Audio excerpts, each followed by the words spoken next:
people like me. You need people like me so you can point your f***ing fingers and say, that's the bad guy. That's the bad guy. That's the bad guy. That's the bad guy. That's the bad guy.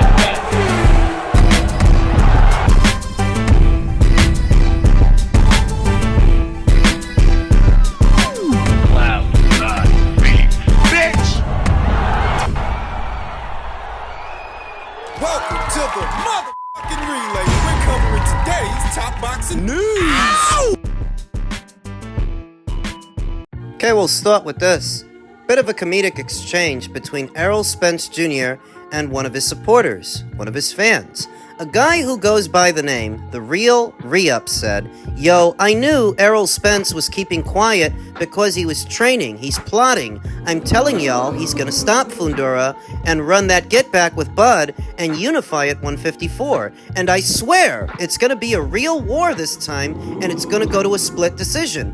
Bloody watch." The emotional type. So it would seem that he's still holding out hope that Errol can go back to being who he was, or at least who this guy thought he was, before Terrence put a beating on him. Because he's gonna come back and he's gonna do this, he's gonna do that, he's in the lab. Sure, buddy. Errol Spence Jr. actually responded to this guy and he said, "You're dreaming. I haven't heard anything from anyone in months." So if it were either me or you that told this re-up person, "Yeah, all that stuff you're saying sounds like a kid who still believes in Santa Claus. What he's describing is a fairy tale." But he wouldn't take it from either I or you. No, it's gotta come from Errol himself, so he can come back down to earth. And what is this comedic, albeit revealing, exchange? And we'll get to the revealing part. Guy's got PTSD. Likely one of these guys who swore up and down Errol was gonna do this and do that to Terrence Crawford, and when that doesn't happen, he loses his grip on reality. This is a common theme among Errol Spence Jr. fans and just PBC fans as a whole. These guys who swear by Al Heyman. These guys are like a cult. For another example of the dumb and delusional, I take you to Easy Raw Brunch Boxing, who asked, "What is Turkey accomplishing?"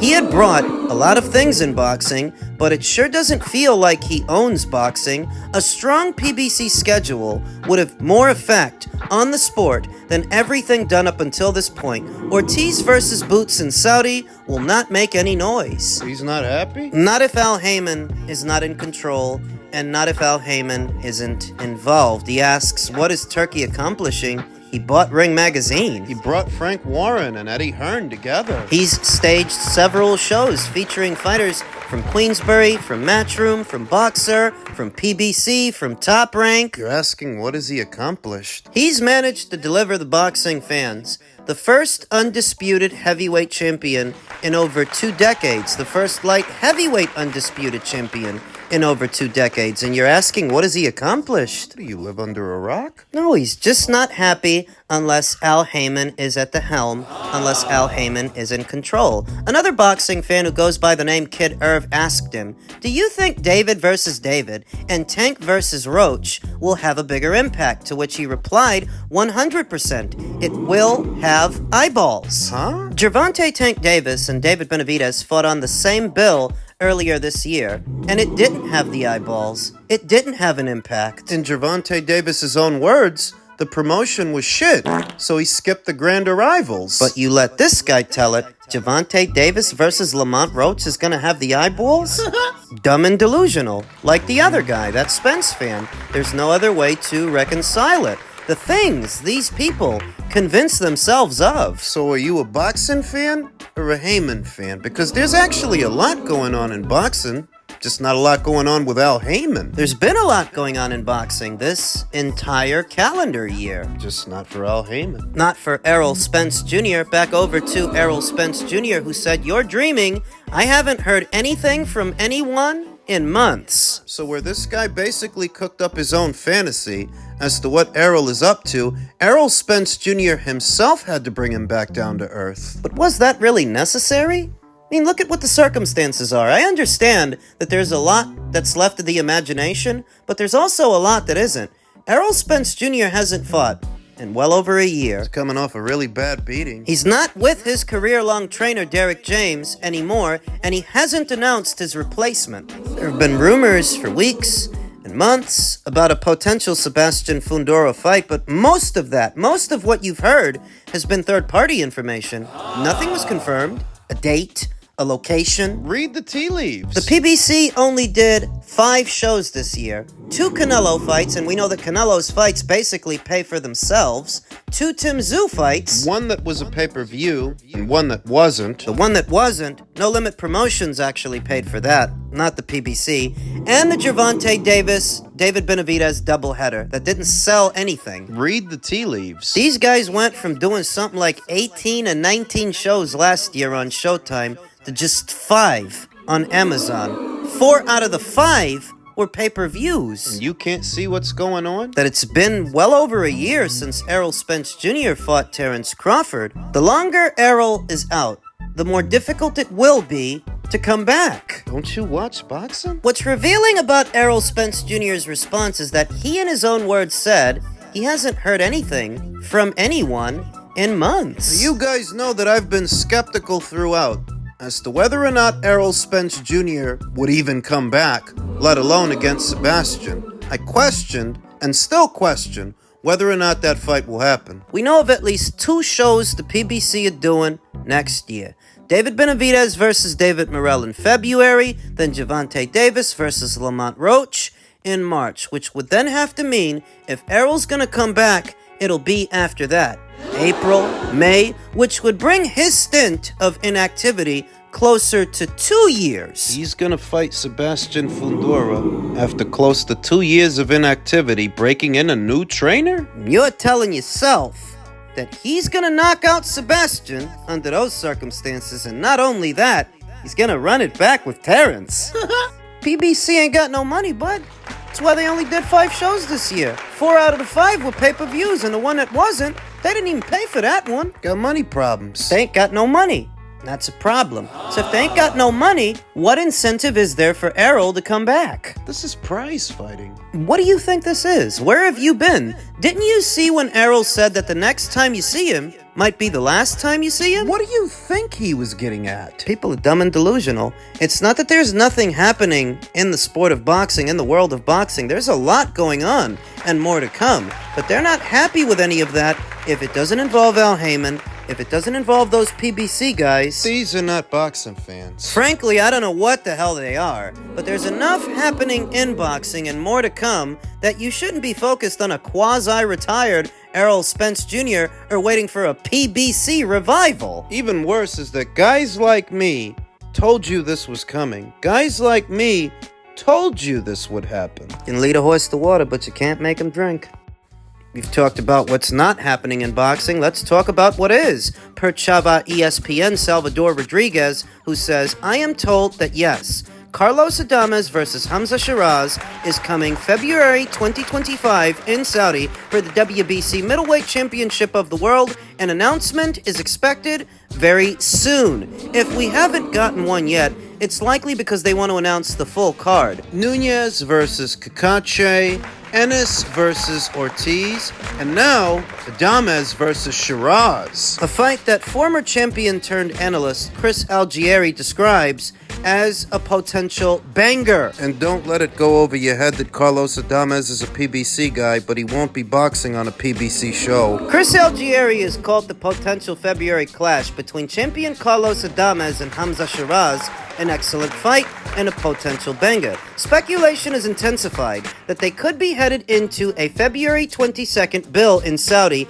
with WBC middleweight champion Adames defending his title against England's hard-hitting challenger. The February 22nd bill could also include the return of IBF heavyweight champion Daniel Dubois. They're going all out for this thing. Don't forget, Stevenson versus Zepeda, before that fight collapsed, that was supposed to happen on this same bill. Looks like Carlos Adames versus Hamza Sheeraz will be happening on that bill. This is actually the fight that I want more than any other fight in that division, explained Algieri. I know we talk about the middleweights as a bit of a barren wasteland. We've got Yanni Bekalam Kanalai at the top, most people consider him the guy to beat, but I really like the way Carlos Adames has looked since moving up in weight. I remember him back at welterweight, and I couldn't believe he made the weight. He was killing himself to make that weight. Moved up to 154. I believe he was really struggling with that weight there as well. But at 160, he looks like a totally different guy. He is a beast. He brings it. He is a ton of fun to watch. Not the last time. Not against Terrell Gausha. Yeah, he looked alright. He looked alright with Derry Vienchenko. And he looked alright with Juan Macias Montiel. He looked alright with Julian Williams, but he didn't look too hot the last time. He didn't look too hot with Terrell Gausha. That was a forgettable performance. So maybe Chris Algieri forgot about it. Speaking on ProBox TV's top stories, Algieri said Sheeraz was just about a can't-miss prospect, and I agree with him there. He's got it all. He's got the size, the power, the mentality. He's obviously going for the toughest fights possible, added Algieri. Well, is Carlos Adames a tougher fight than Janibek? Because before we got here, that's who his name was attached to. Algieri's ProBox TV colleague, Paulie Malignaggi, also likes the possibility of Sheeraz taking on Adames and was full of respect for the Englishman, opting to take on one of the toughest fights in the division. I think Sheeraz could be the future of his weight class, Malignaggi added. Even though Janibek is more of the sort of seasoned champion, I feel like Adames is better than Janibek. I don't agree with that, and there's nothing to substantiate it. Because they didn't fight. And last I checked, when Janibek was last in action, he stopped the guy that he fought, whereas Carlos, he didn't. You might see the future of the division in Sheeraz. You're taking on the toughest of world champions, so it is a bit riskier. Adames, is not easy to deal with, and he's gotten better. He's continued to improve, and he's not an easy picnic for anybody. So for your first world title fight, to have to go up against Carlos Adames and to have to live up to the expectation, it's not easy, but it's a fight I look forward to seeing. So what makes them think that Carlos is a tougher assignment than Janibek, or that Carlos is a better fighter than Janibek? Well, Chris and Paulie tend to lean towards the cerebral side of boxing because they were cerebral fighters themselves, and you can say that Carlos is a bit more cerebral than Janibek. He's got a little bit more flash, more pizzazz, whereas Janibek's approach is a lot more straightforward. Though I wouldn't say that makes Carlos Adames better than him. Carlos is just a bit flashier. Punches are snappier, more the boxer than the brawler.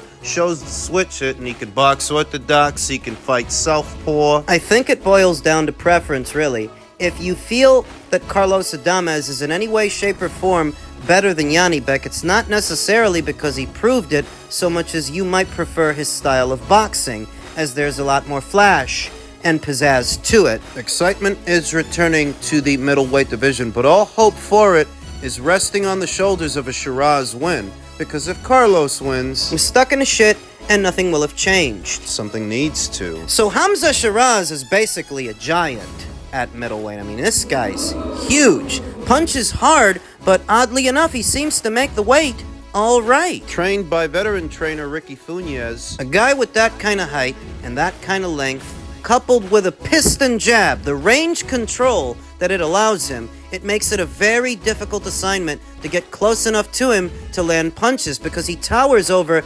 everybody in the division. While not giving up his height like some other fighters do, like what you see from Sebastian Fundora at 154 or Brandon Figueroa at 126. Hamza Sheeraz doesn't give up his height. He stays behind his jab, and he manages the distance. Punches like a mule, coming off of knockout wins over Emma Williams and Tyler Denny. Will Carlos Adames be his next victim? I think he packs a big enough punch that if he lands hard, he can take Carlos Adames out. Don't forget, this is the guy that was hurt by Patrick Teixeira, and Patrick don't punch like Hamza can punch. Slight edge to Hamza.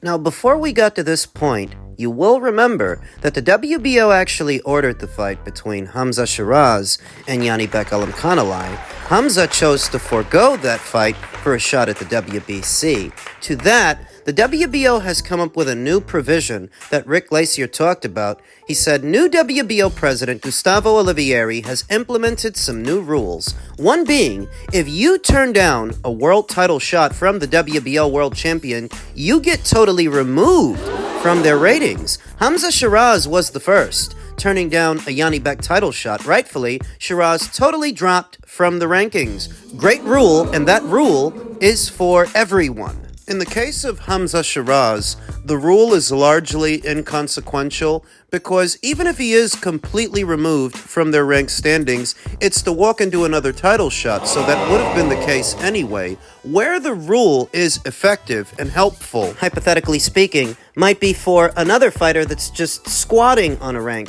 Say they're ranked number 1 or number 2, but they don't really want to fight the champion. I remember 1 or 2 years ago, you had Virgil Ortiz and Jaron Ennis ranked at number 1 and number 2 via the WBO's ranked standings, neither of which went on to fight Terence Crawford, and reportedly, at least according to Paco Vericel, then president of the WBO, Virgil Ortiz was offered that fight with Terence Crawford 2 times, and he rejected it both times. Based on this new rule, if that would have been going on right now, Virgil would have been removed altogether, removed from the WBO's ranked standings. what it essentially does is shed the excess, gets rid of the dead weight that if you don't want the title shot, we're going to move you out of the way, and maybe the guy behind you will want the title shot. And so, that is helpful. The WBO is one of the more rigid and stringent organizations of the 4. The WBC, the WBA, the WBO, and the IBF. They take their regulations seriously,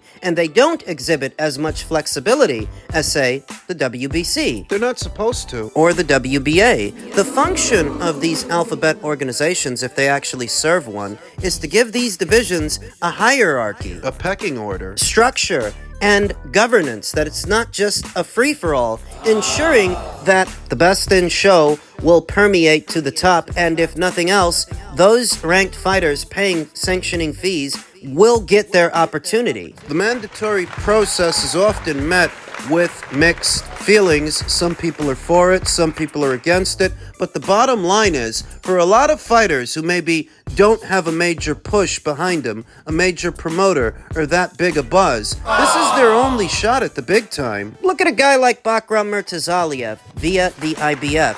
That's the process that got him here, and it took a long while, but he finally got a shot, he finally became a champion. Now people know who he is, and now he can make some waves. And the WBO, like the IBF, take their rank standings and their mandates seriously, unlike the WBC. The most inconsistent of the 4 alphabet organizations, and simultaneously the most recognizable. The WBO does a better job, a much better job than the WBC of doing what they are intended to do, what they are supposed to. Give the sport structure. And so I like this new rule.